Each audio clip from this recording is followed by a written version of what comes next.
Shalom saudara, puji nama Tuhan, kasih Kristus buat semua kita yang hadir, baik yang onsite maupun yang live streaming saudara ya. Hari ini adalah hari kemenangan bagi Tuhan dan bagi kita anak-anaknya. Ya, kenaikan Tuhan Yesus Kristus. Saudara, Dia telah bangkit, lalu 40 hari lamanya Dia menampakkan diri kepada murid-muridnya, dan kemudian Dia naik ke sorga, saudara ya. Kita baca dalam Markus 16 ayat 19 untuk kita memahami tujuan Dia naik ke sorga. Saya ulang Markus 16 ayat 19 untuk kita bisa menemukan ayat ini, lalu kita baca bersama-sama ya. Oke, kita baca bersama-sama 2, 3. Sesudah Tuhan Yesus berbicara demikian kepada mereka, terangkatlah Ia ke sorga, lalu duduk di sebelah kanan Allah. Ya, puji Tuhan. Saudara, memang ada beberapa hal tujuan Tuhan naik ke sorga, dan salah satu yang teramat besar adalah Dia duduk di sebelah kanan Allah. Saudara, saya mau kasih tahu lagi, Dia duduk di sebelah kanan Allah. Ini bukan berarti kerjanya cuma duduk-duduk, bukan. Ini mengandung makna, mengandung arti yang dalam.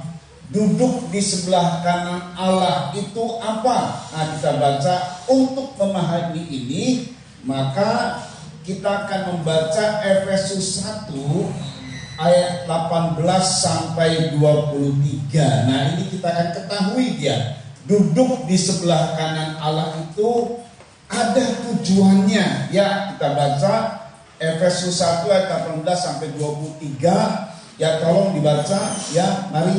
Dan supaya Ia menjadikan mata hatimu terang, agar kamu mengerti pengharapan apakah yang terkandung dalam panggilannya. Ya, supaya kamu mengerti apa pengharapan besar kita saat kita mengalami panggilan. Saudara ya, terus Betapa kayanya kemuliaan bagian yang ditentukan. betapa kayanya kemuliaan bagian yang ditentukannya bagi orang-orang kudus ya. Dan betapa hebat kuasanya Ini bagi kita perhatikan yang ya, percaya. supaya hati kita terang, karena ini bisa diterimanya oleh hati saudara. Bagaimana pengharapan, kita punya pengharapan.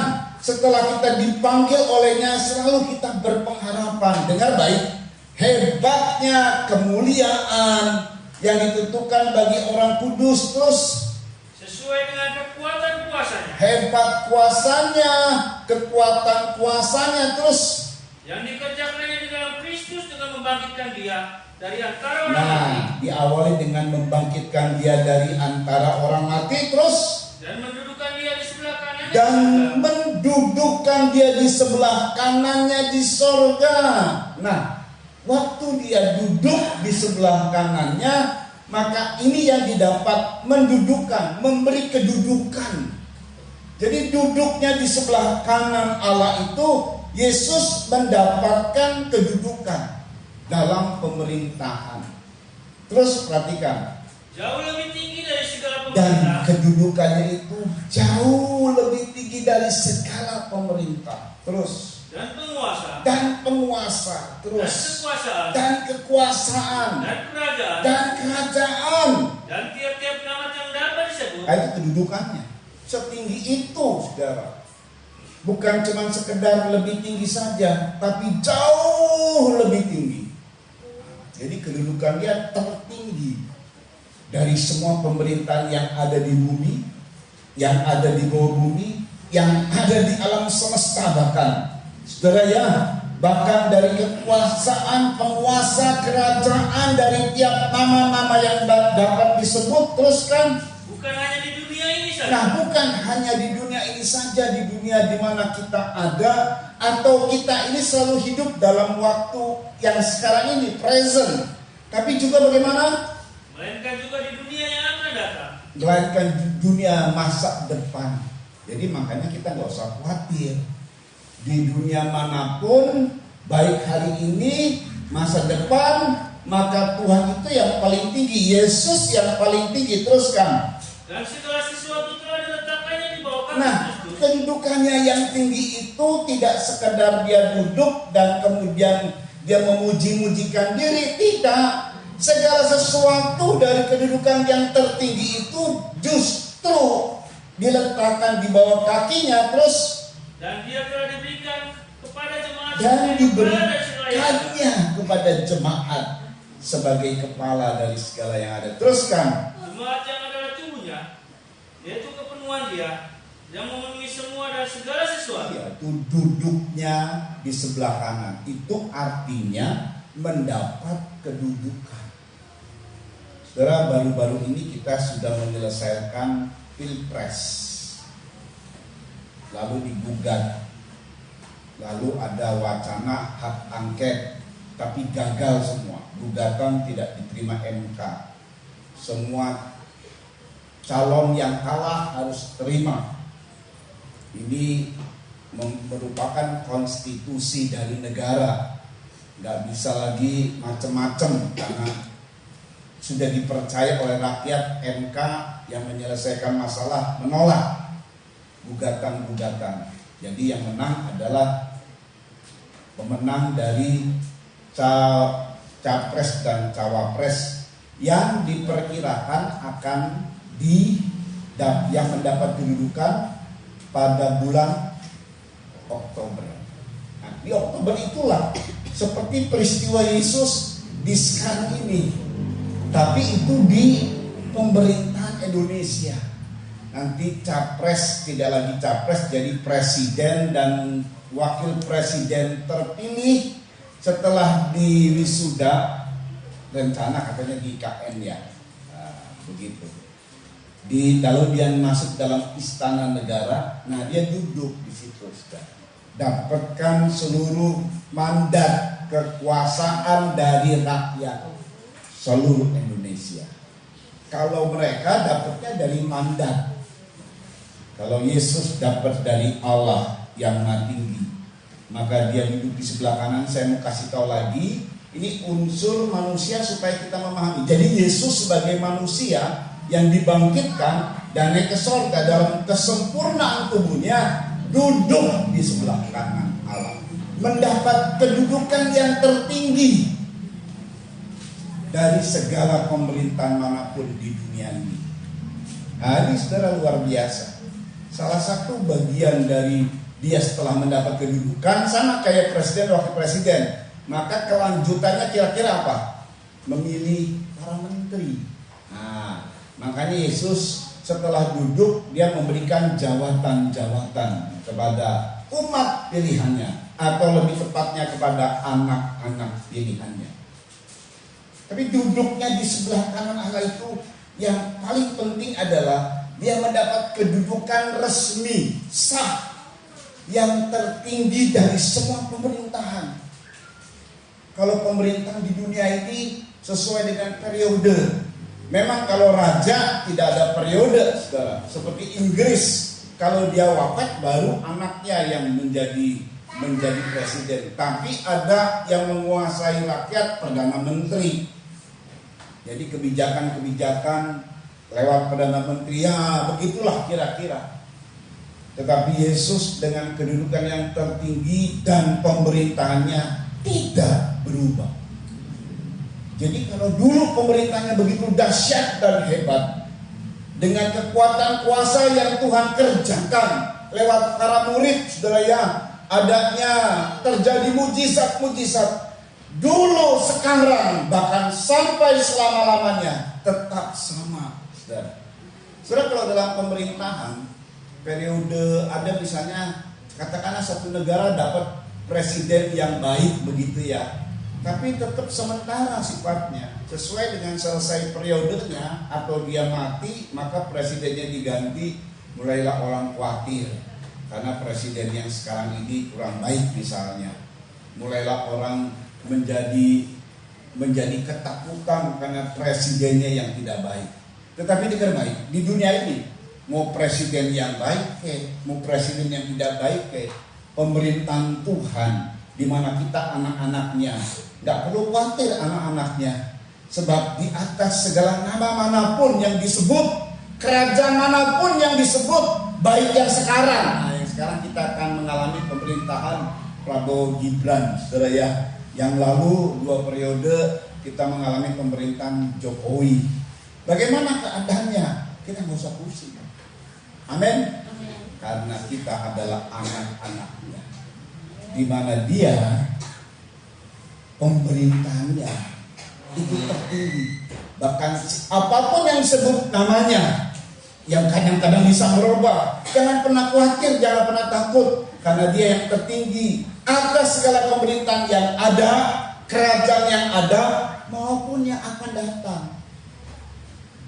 Konteks yang akan datang juga itu adalah menyangkut akan masa depan kita. Gak usah khawatir, dia juga kok, sama kok. Siapa dia? Bapak kita. Siapa kita? Anak-anak kerajaan.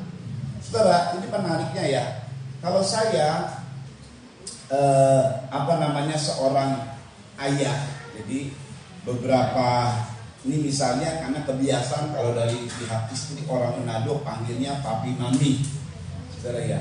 Tetapi kalau dari papi mami dia punya anak mesti panggil saya opa oma, gitu ya, betul saudara ya. Tapi kepada Yesus tidak loh. Kita sebut saya menyebut Yesus Bapa. Anak saya tidak menyebut Yesus opa, tidak, betul ya. Lalu kalau misalnya ini yang panggil opa, Pikli panggil opa sama saya, tapi nggak panggil bapak itu apa ya? Jadi konco, ya papanya opa, konco, enggak, tetap panggil bapak Yesus. Jadi kedekatannya itu dekat. Nggak ada lagi turunan generasi berikut yang memanggil generasi selanjutnya, tidak ada. Siapapun kita, semua kita memanggil dia Bapa. Cuman satu garis keturunan di mana Yesus melahirkan kita dari anak kecil sampai orang dewasa yang tertua memanggil dia Bapa di sorga. Itu dekat, saudara. Beda dengan opa, oma, apalagi konco. Beda. Konteks Bapa itu sangat dekat sekali. Makanya gak usah khawatir dalam perjalanan hidup kita, saudara ya. Jadi dia punya kedudukan yang tertinggi. Dan kedudukan tertingginya ini bukan buat dirinya. Kedudukan tertinggi yang dia dapat ini telah diserahkan kepada jemaat. Coba dibaca ayat 22 ya, tolong dibaca.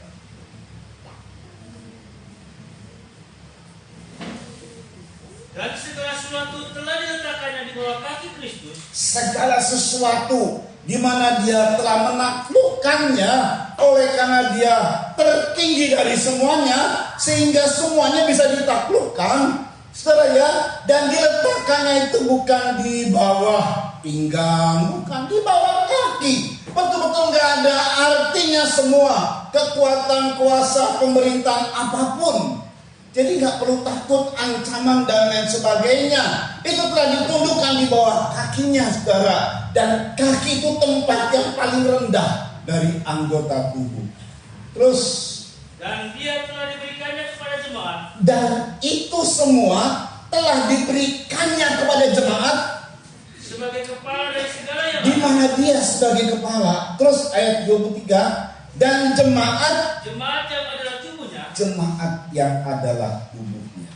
Terus yaitu kepenuhan dia yang memenuhi semua dan segala sesuatu. Ya, ini bisa kita dapatkan lewat doa-doa kita. Misalnya ada orang yang katakanlah biasanya kalau orang yang utang itu lebih galak daripada yang diutangin. Yang ngasih utang gitu, diutang. Yang berutang itu lebih galak. Wah. Tapi kalau pada saat dia mengutang, memohon banget. Begitu ditagih, buset lebih galak. Saudara, kita berdoa bisa. Karena itu telah diserahkan kepada jemaat Siapa itu jemaat kita? Cuman kita harus menjadi tubuhnya, bukan sembarang jemaat. Kita harus memiliki kualitas sebagai tubuhnya. Amin. Sehingga otoritas itu ada pada kita. Lewat doa, kita doakan dalam nama Yesus, saya mau tagih hutangnya dan dia bayar. Gitu. Satu kali saat saya mau mengajarkan sebuah lagu di satu jemaat, saudara, maka ada alat itu dipakai oleh jemaat, itu alat gereja. Jadi saya marah-marah, ini kan alat gereja, kenapa dipakai oleh jemaat? Kedengaranlah sama jemaat yang saya maksud itu, saudara ya. Lalu saya ditelepon dan dia marah-marah. Ya, saya minta maaf. Tetapi oleh karena adanya urapan yang terjadi, maka beberapa jam kemudian dia telepon lagi. Dia berkata, aduh maaf ya, saya tadi marah-marah. Begitu saya marah-marahin kamu, jantung saya deg-degan, saya nggak bisa tidur. Jadi saya minta maaf. Artinya, ya itu dia, saudara ya. Saya tidak bermaksud untuk melakukan tindakan apa. Jadi Tuhan bertindak. Kenapa? Karena kita bagian dari tubuhnya. Kepala ini akan bertindak kalau tubuhnya diserang, betul ya? Betul mas saudara? Kalau seandainya ada sesuatu benda yang akan mengarah kepada kita, entah dia ringan, entah dia berat, maka tangan kita segera menangkis. Ini bagian tubuh, itu diperintah oleh kepala. Kepala itu akan melindungi tubuh dengan memerintah anggota tubuhkah, atau mungkin menghindarkah, atau mungkin bisa menyerang. Itu kepala, saudara. Dia menjaga, melindungi tubuh. Kepala kita adalah Yesus Kristus. Makanya kalau kita menjadi bagian dari tubuhnya, apa itu? Ciri orang yang jadi tubuh Kristus, taat dan tunduk kepada perintah Tuhan. Sama seperti pada kehidupan kita, ini tubuh, saudara ya. Maka kita betul-betul tunduk pada perintah dari otak. Betul ya? Jadi kalau kita tidak tunduk pada perintah otak, berarti ada sesuatu masalah dalam hidup kita. Contoh orang yang stroke, nah itu nggak tunduk pada perintah otak. Waktu suruh ngangkat kaki nggak bisa diseret, nggak bisa diangkat nih kaki, karena ada penyumbatan. Jadi kalau sempurna dan Allah mau tubuhnya sempurna karena dia sempurna, makanya ketaatan kita ini harus sempurna. Kalau ketaatan kita sempurna, ada wibawa, ada otoritas. Apa yang kita katakan, sebab kuasa ini ada pada mulut kita, saudara. Apa yang kita katakan, maka terjadi. Karena tunduk kepada kepala. Kita tubuh sebagai tubuh tunduk kepada kepala, tunduk kepada atasan. Saudara, itu hal yang Tuhan beri kepada kita, kekuatan kuasa dan hal yang begitu tinggi yang dia dapat, bukan buat dirinya, bukan buat kebangganya, diserahkan kepada jemaat yang adalah tubuhnya. Jadi otoritas itu justru telah ada pada jemaat yang adalah tubuhnya. Bahkan segala sesuatu di bawah telapak kaki dari jemaat. Jadi tubuhnya itu di bagian tubuh telapak kaki.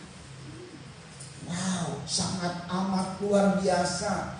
Sungguh kita beruntung, saudara ya, memiliki Tuhan Yesus. Bukan cuma sekedar itu. Ini poin kedua, saudara. Ya, ini kan peristiwa di sorga, di mana dia duduk di sebelah kanan Allah Bapa di sorga. Padahal di situ terjadi satu hal yang dahsyat sekali. Secara sistem, saya sebut sekali, secara sistem, maka kedudukan yang tertinggi yang dia dapatkan telah diserahkan kepada jemaat. Cuma kadang kita nggak ngerti sistem kerajaan sorga. Sekarang memang dikasih tahu, gampangnya asal kamu taat sebagai tubuh, maka otoritasnya akan menyertai kita. Ada banyak hal yang kita bisa katakan. Karena power ini pada mulut ya, pada mulut. Kuasa ini pada mulut. Sehingga pada saat kita berdoa, lewat doa itu mungkin kita juga ada mengandung perintah, ada mengandung pematahan kutub, pematahan segala beban. Dalam doa kan begitu, dalam nama Yesus segala roh jahat kami usir misalnya. Dalam nama Yesus segala beban kami patahkan. Nah itu mesti ada kuasa, bukan cuma sekedar melontar begitu saja.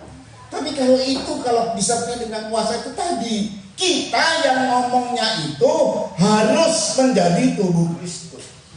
Sudah ada bukti-bukti bahwa kita tunduk pada firman, tunduk pada atasan. Atasan kita Tuhan Yesus. Nah gitu. Dan atasan yang dari sebelum kita tunduk sama Yesus yang tak kelihatan, kita tunduk sama atasan yang kelihatan. Gembala, nah itu atasan. Di mana gembala itu suka kasih nasihat. Nasihat itu sebuah perintah tapi dalam kasih.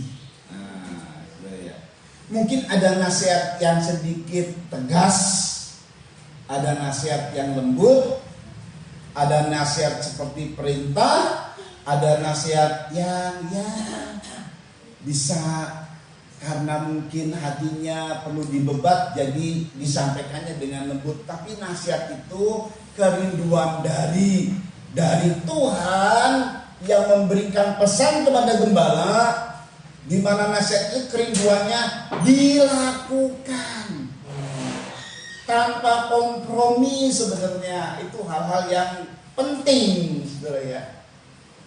Ada beberapa orang yang saya katakan yang dilakukan terjadi apa yang seperti dikatakan. Karena dilakukan, karena itu pesan dari Tuhan. Terjadi seperti apa yang dikatakan terjadi dalam kehidupannya.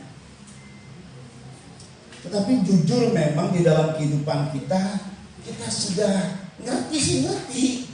Tapi kadang-kadang dalam hidup sehari-hari yang kita jalani ini, melakukan nasihat-nasihat itu tidak mudah. Secara teori gampang. Ya saya mau tunduk sama gembala, saya mau tunduk sama Tuhan.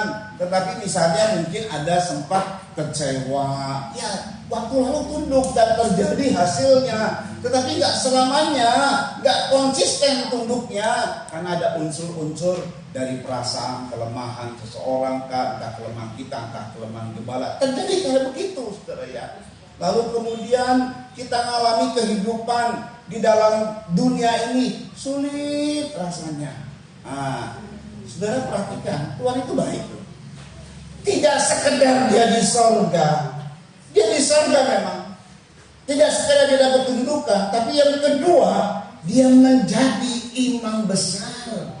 Ibrani 8 ayat 1 sampai 2. Nah ini luar biasa. Duduk di sebelah kanan itu loh. Itu pertama dapat kedudukan, kedua dia jadi imam besar di situ. Yuk. Inti segala yang kita bicarakan itu ialah kita mempunyai imam besar yang demikian. Kita mempunyai imam besar yang demikian. Terus yang duduk di sebelah kanan tahta yang maha besar di surga. Yang duduk di sebelah kanan tahta yang maha besar di surga. Jelas ya. Duduk di sebelah kanan sebagai imam besar. Terus dan yang melayani ibadah di tempat kudus, ya, yaitu di dalam kemah sejati yang didirikan oleh Tuhan dan bukan oleh manusia. Dan ibadahnya pun dan tempat ibadahnya pun itu didirikannya oleh Tuhan. Artinya gak ada campur tangan manusia ini. Kedudukan dia sebagai imam besar gak ada campur tangan manusia. Lah ngapain dia imam besar? Nah banyak saudara tidak memahami soal imam besar ini, saudara ya. Kalau nyanyian banyak sekali menyerukan Yesus adalah Tuhan, Yesus adalah Raja, itu banyak. Ada mungkin ratusan nyanyian-nyanyian yang diciptakan oleh pencipta-pencipta rohani yang selalu menyatakan Yesus Raja, Yesus Tuhan. Tapi jarang dan sangat minim sekali menyatakan Yesus imam besar, apalagi secara detail. Mungkin cuma sekali satu kali disebut. Ya, Kau sebab Engkau imam besar agung. Cuma itu doang. Ku sanjung Kau lebih dari yang lain, dan ku datang menyembahmu Tuhan. Imam besar duduk di sebelah kanan itu sebagai imam besar. Ibrani 4 ayat 14. Itulah kemudian saya mengarang sebuah lagu yang berdasarkan dari Ibrani 4 ayat 14. Saya baca ya. Karena kita sekarang mempunyai imam besar agung yang telah melintasi semua langit, yaitu Yesus anak Allah. Baiklah kita teguh berpegang pada pengakuan iman kita. Jadi kalau dia sebagai imam besar, bukan buat semua orang, maaf. Hanya untuk orang-orang yang mengakui Yesus Kristus Tuhan. Bukan buat semua orang, maaf saudara. Lalu ngapain dia sebagai imam besar? Sebab imam besar yang kita punya bukanlah imam besar yang tidak dapat turut merasakan kelemahan-kelemahan kita. Sebaliknya, sama dengan kita, ia telah dicobai, hanya tidak berbuat dosa. Jadi imam besar yang kita punya itu, yaitu Yesus, di mana dia duduk di sebelah kanan Allah sebagai imam besar itu, bukanlah imam besar yang tidak dapat merasakan kelemahan-kelemahan kita. Artinya di sini imam besar yang kita punya turut merasakan kelemahan kita. Saudara punya tubuh lemah dan kemudian ada rasa sakit, nyeri, begitu ya. Sakit itu dirasa juga oleh imam besar. Jadi imam besar itu turut, bukan cuma simpati, tapi empati. Bayangin loh, dia turut merasakan kelemahan kita. Kenapa? Karena dia telah dicobai. Wah, kalau bicara mengenai Yesus dicobai, dari sejak dia kecil sampai dia dewasa, Yesaya menyebut biasa menderita. Saudara, kadang-kadang dalam hidupmu bisa dapat prestasi itu penghiburan, saudara. Dalam hidupmu di tengah-tengah beratnya hidup ada orang yang bisa menghibur, memberi, punya teman dan lain sebagainya. Yesus menderita, terbiasa dia menderita. Ya dibully, wah segala macam terjadi.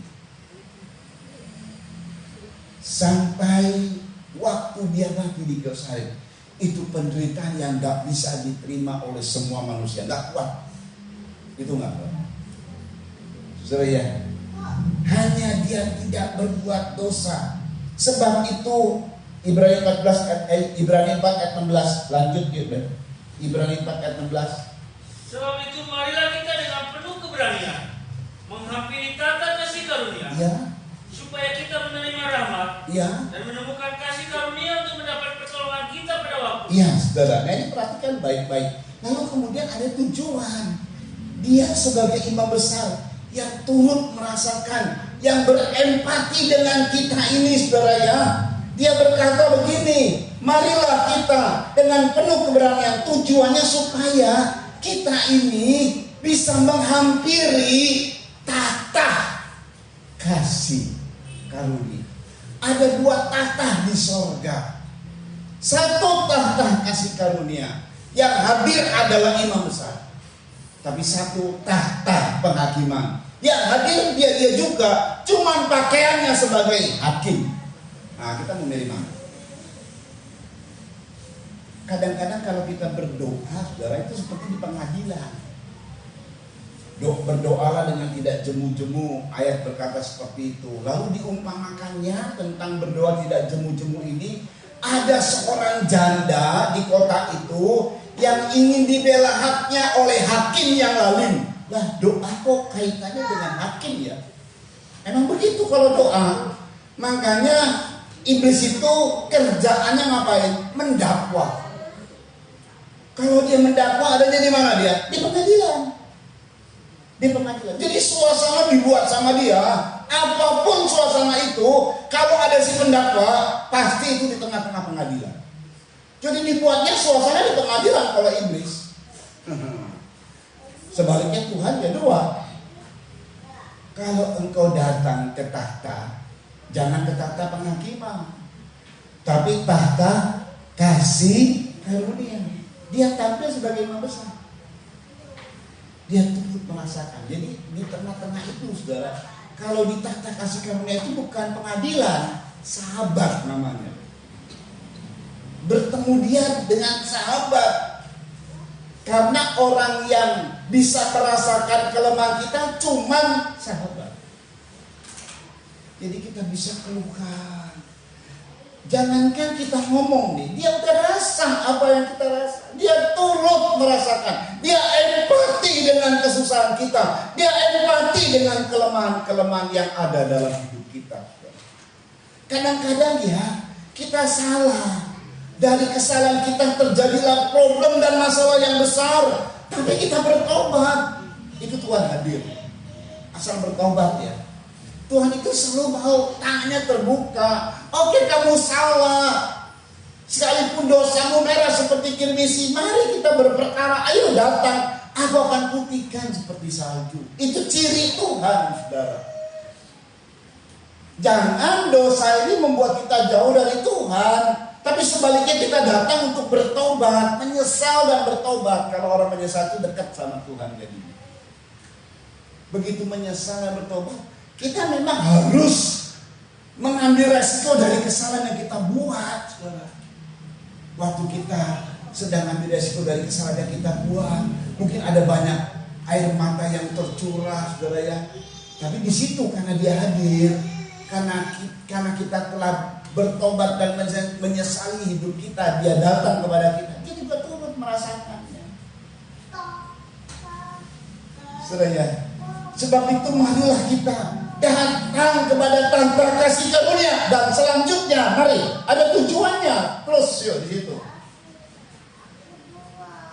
Terus dari Ibrani tadi pasal 4 ayat 16 belum selesai. Dari 16. Sebab itu marilah kita dengan penuh keberanian menghampiri tahta kasih karunia. Diulangi sama saya. Bukan tahta penghakiman atau pengadilan. Terus supaya kita menerima rahmat anugerah ya, dan menemukan kasih karunia terus untuk mendapat pertolongan kita pada waktu. Iya, hebat sekali Tuhan. Tuhan punya tujuan supaya pertolongannya itu tepat pada waktunya. Itu maunya Tuhan, itu kehendak Tuhan, saudara. Aduh, enak banget sama Tuhan. Dia duduk di sebelah kanan, dia punya kedudukan tinggi. Udah besar sekali kedudukan yang tinggi itu diserahkan kepada jemaat. Sebaliknya di tengah-tengah keberadaan kita mau tunduk kepada Tuhan sebagai tubuh Yesus, memang ada banyak kelemahan-kelemahan kita. Di kelemahan-kelemahan kita lah kita mengalami problem dan masalah. Rasanya berat hati ini. Dia mau jadi pembela buat kita. Dia mau jadi imam besar buat kita. Roma 8 lagi duduk di sebelah kanan imam besar. Imam besar itu sama juga dengan sahabat kalau imam besar. Tetapi di sisi lain Roma 8 ayat 31 cepat yuk. Perhatikan nih, ini sebuah pertanyaan dan ini sering kita baca memang. Tapi saya mau memberikan sebuah andai. Karena pertanyaan saya mencoba untuk menjawab dengan andai. Setelah ya, mari dibaca. Sebab itu apakah yang akan kita katakan tentang semua? Sebab itu apakah yang akan kita katakan tentang semuanya itu? Jadi mau dibuka nih, terbuka. Ayo kita bikin diskusi gitu kira-kira ya. Ayo kita berani diserang lah. Ayo kita terbuka nih sekarang. Apa yang mau kita katakan dalam semua itu? Apa itu? Jika Allah di pihak kita. Jika Allah di pihak kita. Jika Allah di pihak saya. Jika Allah di pihak Harun. Coba sebutkan nama saudara. Jika Allah di pihak yang kuat. Sebutkan nama. Jika Allahnya disebut juga.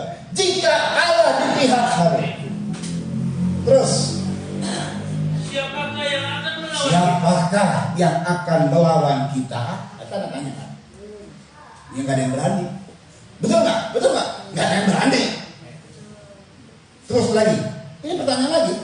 Ia yang tidak menyayangkan anaknya sendiri. Nah ini Allah ini seperti apa? Ia yang tidak menyayangkan anaknya sendiri. Terus, Tetapi yang menyerahkannya bagi kita semua. tetapi yang menyerahkannya bagi kita semua karena cinta sama kita. Terus, Bagaimana mungkin dia tidak mengaruniakan segala sesuatu kepada kita? ya, Bersama-sama dengan dia. wah, kelewatan kalau kita tinggalin Tuhan. Bodoh banget, nah, gitu ya. Dia tidak menyerahkan, dia yang tidak menyayangkan anaknya sendiri. Itu karena cinta sama kita. Dia serahkan anaknya buat kita. Bagaimana yang lain? Ya pasti dia juga lebih serahkan dong. Kata orang, pilih harta atau anak gitu. Ya dipilihnya, ya udah ambil harta saya lah, jangan anak saya yang diambil. Kan gitu ya, itu wajar saudara ya. Dan Allah ini melakukan hal yang sungguh luar biasa. Dia rela anaknya diserahkan. Lah apalagi hartanya. Cuma kita nggak klik aja nih. Terus, Siapakah yang akan menggugat orang-orang pilihan nah, Allah? ini kan ya, jadi diumpamakannya sungguh luar biasa. Nggak mana mungkin dia tidak menyerahkan semua. Pasti dia serahkan, dia udah cinta sama kita kok. Lalu dia sampaikan, siapakah yang menggugat orang-orang pilihan Allah? Nah itu tanda tanya kan. Siapa yang menggugat orang pilihan Allah? Siapa yang bisa menggugat? Iblis? Maaf ya, kecil sekali. Itu level pelayan yang jatuh itu. Serius itu kecil banget. Nggak bisa iblis. Makanya kalau ada orang santet, kalau aduh buat orang pilihan mah, nggak perlu takut yang begitu. Nggak akan mempan. Saya mungkin udah berapa kali disantet, sejak saya pelayanan sejak 89. Biasa aja, sehat-sehat aja. Yang sedikit lebih tinggi levelnya manusia. Oh manusia kalau dipukul sama manusia, nah itu ya. Di jalan gitu kan ya, tiba-tiba ada orang yang mabok, lalu kita ya nggak menghindar malah deketin, sosok aja digaplok kalian mungkin ya. Nah, itu bisa aja, saya mungkin bisa aja digaplok, pernah digaplok ya. Bisa aja. Terus Allah yang membenarkan mereka. tetapi mereka yang nggak bisa apa-apa kalau orang pilihan menggugat nggak bisa. Yang menggugat orang pilihan Allah cuma satu, Allah. Betul ya? Betul nggak? Jadi yang lain nggak bisa. Tapi Allah malah membenarkan kita. Kita nggak digugat. Tuhan nggak pernah menggugat kita. Kalau calon-calon yang lain menggugat calon yang menang. Ya. Tapi Tuhan nggak pernah menggugat kita. Bayangin loh. Karena Allah itu membenarkan kita. Teruskan. Siapakah yang akan menghukum mereka? Siapakah yang akan menghukum kita? Mereka itu maksudnya kita. Terus. Kristus Yesus yang telah mati buat kita. Terus. Bahkan lebih lagi. Yang telah bangkit. Terus. Yang juga duduk di sebelah kanan Allah. Yang juga duduk di sebelah kanan Allah. Terus. Yang malah menjadi pembela bagi kita. Yang malah menjadi pembela bagi kita. Tanda tanya. Jadi duduknya di sebelah kanan Allah, dia jadi pembela kita.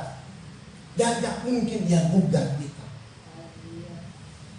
Amin. Orang dia jadi pembela kok. Bolak-balik kita ini dibela kok. Sadar gak saudara kita ini dibela sama Tuhan bolak-balik.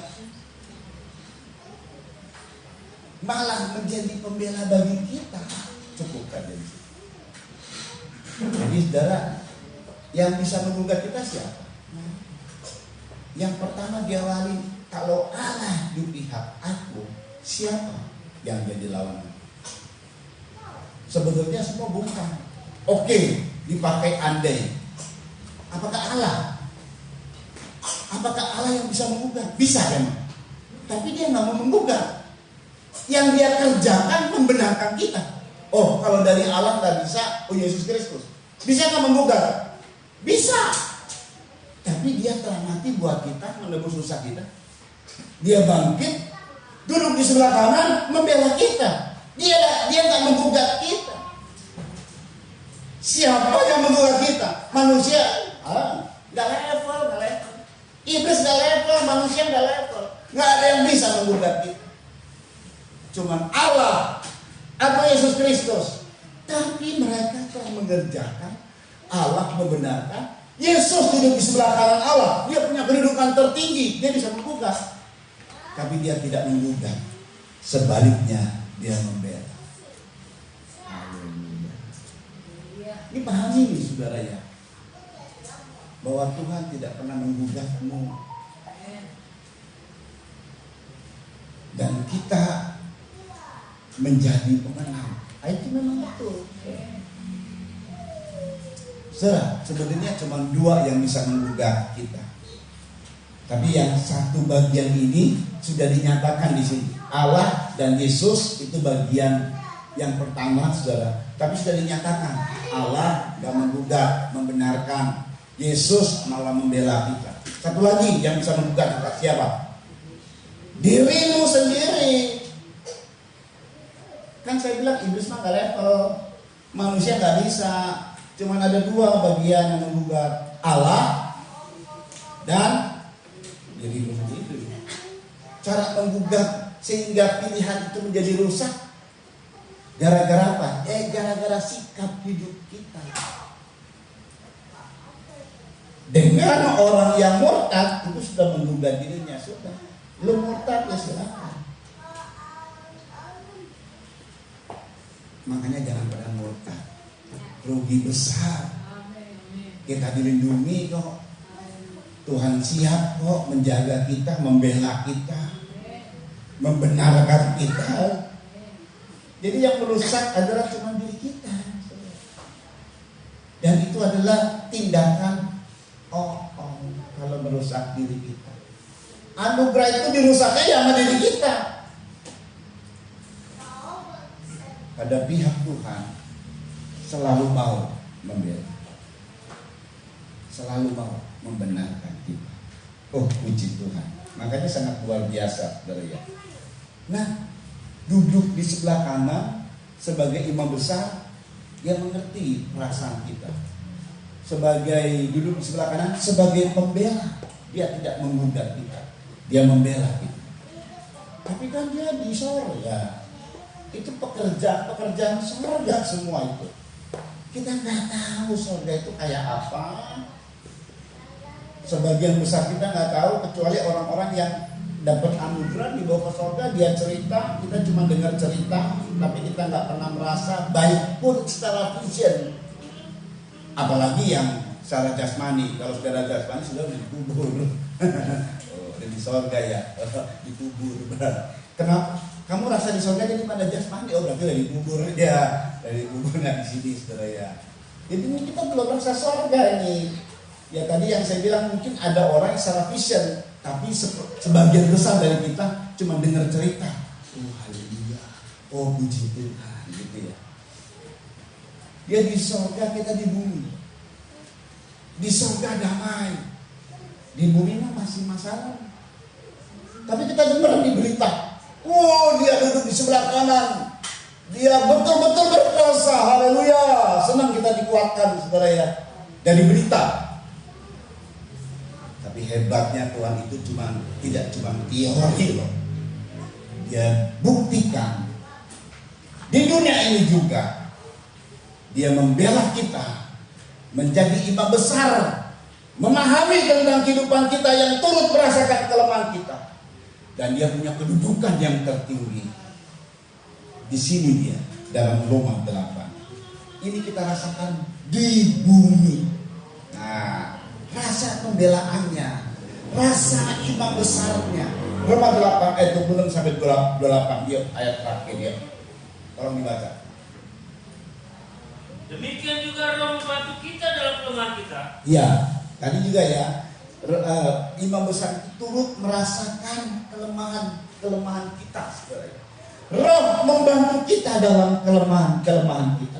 Terus Sebab kita tidak tahu ya bagaimana sebenarnya harus berdoa. Tetapi Roh sendiri berdoa untuk kita kepada Allah dengan keluhan-keluhan yang ya, tidak ini terucapkan. kadang-kadang salah tafsir dari orang-orang bagaimana kita sebenarnya harus berdoa. Aduh, kita tuh nggak tahu berdoa. Ada beberapa orang yang disuruh, ayo nanti doa ya, doa pembukaan. Aduh, saya nggak tahu berdoa gitu. Oh, nanti dibantu sama Roh Kudus. Ya, itu ya boleh-boleh lah. Tapi bukan itu makna dalamnya. Roh, ya, karena sebab kita tidak tahu bagaimana sebenarnya harus berdoa. Terus lagi dulu di situ tetapi Roh sendiri berdoa untuk kita kepada Allah. Ya. Dengan Tuhan yang tidak terucapkan. Gini loh saudara, kita ada berdoa. Kita pikir doa kita ini dijawab. Doanya suasananya lagi kenapa? Lagi dalam susah. Doa, loh kok nggak dijawab ya? Kan tambah susah saudara. Problem tambah meningkat. Dari doa, dari kesusahan lama-lama jadi keluhan. Kita ngomong sama orang, diceritain keluhan kita. Aduh, tambah pusing. Ada yang muncul di Facebook, begitu. Tapi sekarang zamannya kan marah-marah di Facebook sambil curhat. Instagram, medsos muncul. Apa itu namanya? Postingan. Itu ketahuan sama orang. Ya iya. Rahasia kita ketahuan sama orang, ngapain? Udah semakin keluhan. Terus kan, dan Allah yang memiliki hati nurani. saya ulangi lagi, kepada Allah dengan keluhan-keluhan yang tidak terucapkan. Itu udah gak bisa diucapkan. Kenapa? Karena saudara pernah mengalami satu tekanan, aduh dalam banget. Bahkan kalau kita ngomong sama istri, salah pengertian nanti, biar saya tolong aja. Tapi itu keluhan. Keluhan itu seperti sampah.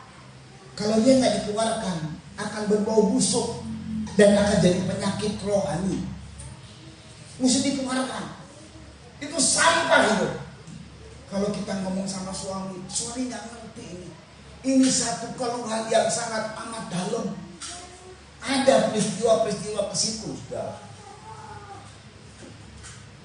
Dan itu memang hanya ditelan.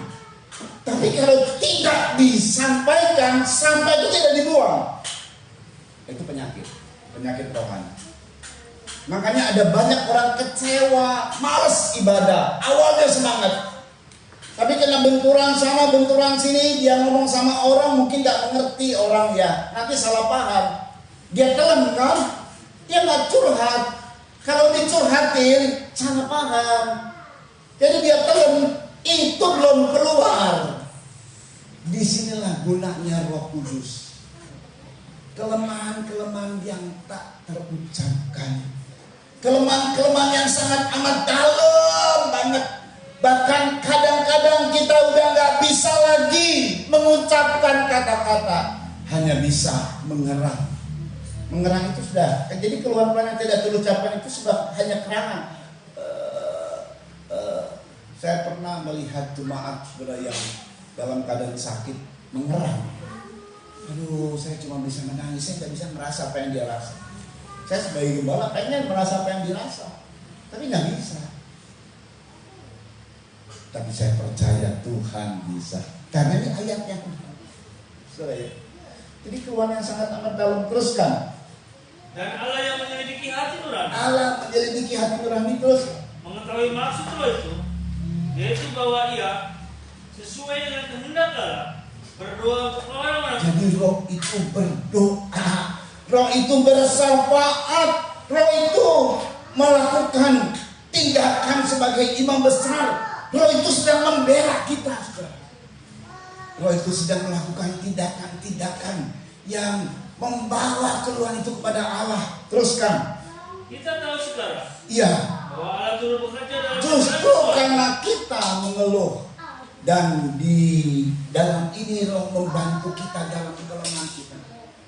Dia sebagai imam besar, dia sebagai pembela. Dan disitulah karena Allah mengerti semua, Allah menyelidiki semua, karena Rohnya juga yang berdoa, maka klik baik dengan Tuhan, sepakat dengan Tuhan, maka Tuhan bertindak sebagai duduk di sebelah kanan itu pemegang otoritas tertinggi. Dia mengatakan Allah turut bekerja dalam segala sesuatu, ya, untuk mendatangkan kebaikan bagi mereka yang mengasihi Dia. Iya. Yaitu bagi mereka yang terpanggil sesuai dengan rencana. Itu untuk kita, saudara, dalam keluhan yang amat sangat. Yaitu tadi kadang-kadang khususnya keluhan ini karena pasangan dekat kita nggak ngerti. Itu keluhannya pasti dalam. Biasanya segala sesuatu kita bisa ngomong sama pasangan, entah suami entah istri. Tapi kalau suami dapatnya suami yang ya begitu, nggak bisa diajak diskusi ya begitu. Tapi kalau saudara tidak keluarkan, itu penyakit. Mulai dari kita malas, nggak semangat lagi. Padahal kita punya fasilitas. Ayo curhat sama Tuhan dalam roh. Nah itu kebanyakan pada umumnya berbahasa roh. Kalau berbahasa roh kan, kita berbahasa roh. Pikiran kita ngerti ya? Enggak. Itu lagi curhat. Entah mengeluarkan air mata entah tidak, itu enggak. Bukan itu yang pentingnya. Tapi roh itu curhat. Itu seluruh kehidupan kita itu diungkap semua. Allah bekerja. Jadi kalau kita punya sahabat manusia, kita curhat, lega rasanya ya. Beban kita share. Tapi sahabat kita nggak bisa nolong kita. Beda dengan Tuhan. Makanya duduk di sebelah kanan sebagai pemilik kedudukan yang tertinggi, bertindak dia. Jadi semua itu adanya di dunia. Saat kita berdoa kan di dunia. Tapi berdoa tidak sembarang. Ada berdoa yang begini, Bapa kami yang di sorga, dikuduskanlah namamu, jadilah kehendak-Mu di bumi seperti di sorga. Itu biasa. Bapak saya mau tidur, berikan tidur yang baik. Itu biasa. Terima kasih Tuhan buat berkat hari ini. Sebentar kami akan menikmati makanan minuman. Itu biasa. Sehari 3 kali. Pagi, siang, malam. Kalau lagi makan. Kadang lupa. Lupa doa. Nggak apa-apa lah. Tuhan besok. Anakku ini lupa doa. Tapi biasa. Mau tidur, mau doa bangun pagi. Terima kasih Tuhan buat hari yang indah Kau berikan kepada saya. Sebentar saya mau beraktivitas, jaga lindungi lama-lama biasa. Sedangkan di tiap-tiap hari kita ngalami, aduh somplak hati nih. Karena disakiti itu somplak. Apa mau seperti Vina yang arwahnya kemudian keluar dan bersuara? Jangan. Lagi heboh ini. Jadi 2016 baru dikorek lagi karena jatuhnya bukan kasus kecelakaan tunggal, tapi kasus dibunuh. Difilmkan itu berdasarkan kisah nyata. Tegang sih, ada kasus kerasukan di situ. Dan gara-gara itu dibongkar lagi, kuburannya dibongkar, divisum, bener. Kejar 3 orang yang belum ketangkep. 2016, ini 2024, udah berapa tahun? 8 tahun. Baru filmnya Daud. Dibongkar kasusnya kapan saya nggak tahu. Tapi masih 3 orang yang belum tertangkap sampai 2024. Itu kan dalam banget itu. Nggak perlu kayak begitu, nggak perlu kita mati. Masih hidup loh di dunia ini. Kita bisa nikmati kok seluruh fasilitas dari Tuhan.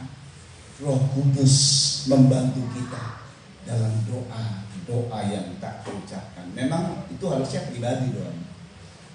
Mungkin air mata. Biarkanlah ini bergetar. Tanya kepada Bapak saja, dia lagi curhat. Sebentar kemudian, beberapa hari kemudian, kita lihat, kok kemenangan demi kemenangan ya. Saya nggak pernah doa begini, Tuhan tolong saya Tuhan, orang ini jahat sama saya. Enggak doa gitu, enggak, rasanya nggak doa gitu. Tapi roh ini lagi doa dalam keluhan kita karena dijatin sama orang, rohnya yang doa. Tiba-tiba orang itu jadi baik, atau tiba-tiba orang itu jadi bela, atau tiba-tiba orang itu jadi gimana, itu kok berubah ya? Itu hasil doa dalam roh. Ya, saya bilang, entah kita mungkin menangis, hanya getaran di hati saja, dan terus hati nggak bersuara di mulut ini, nggak bersuara. Ini sedang doa, betul-betul kata orang mah kusuk gitu ya. Ya kadang-kadang juga kalau kita perlu doa kusuk, perlu saudara ya, betul nggak saudara ya?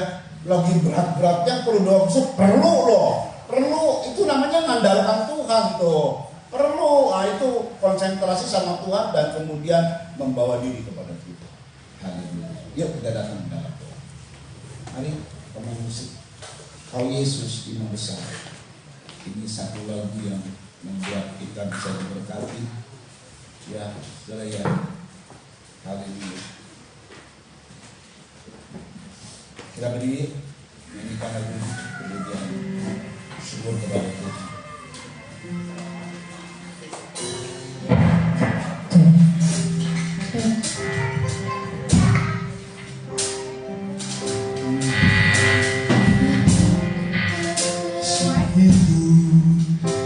Yang kadang beruntung saja, sepada harapan lagi.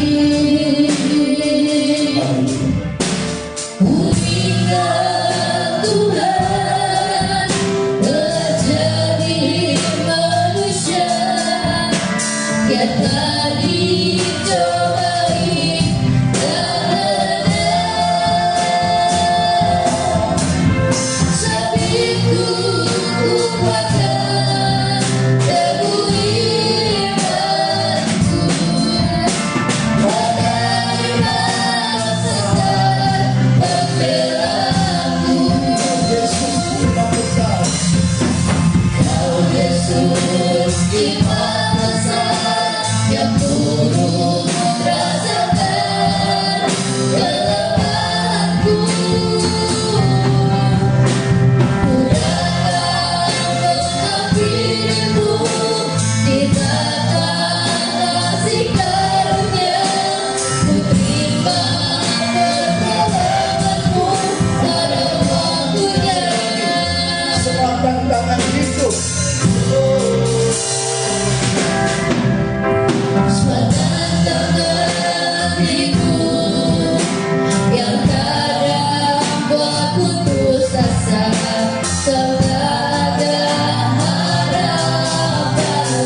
karena Engkau menjadi pembela, menjadi imam besar bagi kami. Terima kasih Tuhan buat Kau curahkan Roh-Mu, sehingga di dunia ini kami merasa apa yang Kau kerjakan di sorga. Terima kasih Tuhan. Berkati semua jemaat yang hadir, berkati fasilitator kami Tuhan, penyedia untuk tempat ibadah dan juga pastori. Berkati semua Tuhan yang dikerjakan oleh umat-Mu. Terima kasih rencana-rencana kami ke depan juga Tuhan berkati. Terima kasih Tuhan Yesus. Kalau selesai semua ini, kami kembali ke rumah kami masing-masing, sampaikan dengan selamat di rumah kami, dengan tidak kekurangan sesuatu apapun. Kami angkat dua tangan kami dan menerima berkat dari Tuhan. Saudara-saudara dikasih oleh Tuhan, terimalah anugerah, cinta kasih sayang dari Bapa yang sungguh sangat mengasihimu, kasih karunia lewat kuasa pendamaian korban Kristus, serta pimpinan kekuatan kuasa Roh Kudus menjadi milikmu saudara-saudara. Dan terimalah semua berkat ini disertai dengan berkat-berkat jasmania lainnya, karena Engkau adalah anak-anak kerajaan yang berhak menerima semua berkat ini. Terimalah berkat itu semua dari sekarang ini sampai Tuhan datang kali kedua, bahkan sampai selama-lamanya. Dalam nama Kristus, mempelai pria sorga dan imam besar yang kami puja-puji selalu, kami alaskan doa ini. Haleluya.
Salam-salaman. Kita doa makan. Oh, kita doa ada makanan.